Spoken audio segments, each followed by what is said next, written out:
جو بھی کوئی گناہ کرے گا اس کو اس کا بدلہ مل کر رہے گا۔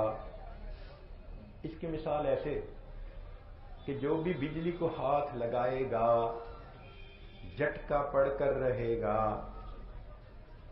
اسی طرح گناہ بجلی کی مانند ہے۔ بجلی کی ننگی تار کو ہاتھ لگانے سے جیسے جھٹکا پڑتا ہے، ایسے گناہ کو ہاتھ لگانے سے پریشانی کا جھٹکا پڑتا ہے۔ ہم اس کو محسوس نہیں کرتے اور ہم بھاگے پھرتے ہیں عاملین کے پاس، اور وہ انسان کی توجہ ہی اور طرف کر دیتے ہیں۔ لگتا ہے کسی نے کچھ کیا ہوا ہے اور ہمارے ذہن میں پہلے سے سٹوریاں بنی ہوئی ہوتی ہیں، ہاں پھپھو نے کچھ کر دیا، خالہ نے کچھ کر دیا، ہمسائے نے کچھ کر دیا، فلاں نے کچھ کر دیا۔ ہم لوگوں کو چھوٹا خدا بنا لیتے ہیں، نہ کوئی نفع دے سکتا ہے نہ کوئی نقصان دے سکتا ہے جب تک میرا اللہ نہ چاہے۔ تو ہم کیوں پریشان ہوتے ہیں؟ کسی نے ہمیں نہیں پریشان کیا ہوا، ہماری بدعمالیوں نے ہمیں پریشان کیا ہوا ہے۔ ہم اپنے عملوں کی طرف دیکھیں اور گناہوں سے توبہ کر لیں تو پریشانیاں خود بخود ختم ہو جائیں گی۔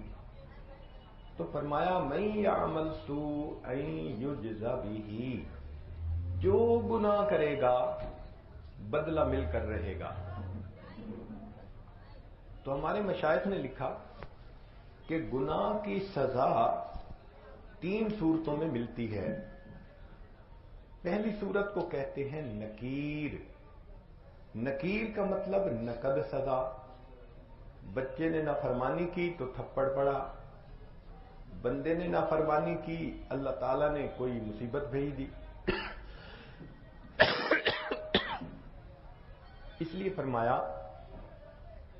ما اصابکم من مصیبت فبما کسبت ایدیکم، تمہیں جو بھی مصیبت پہنچتی ہے وہ تمہارے ہاتھوں کی کمائی ہے۔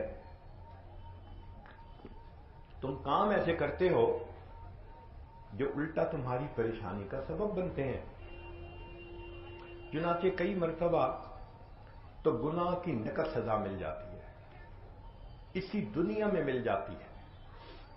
لا الہ الا اللہ، لا الہ الا اللہ، لا الہ الا اللہ، لا الہ الا اللہ، لا الہ الا اللہ۔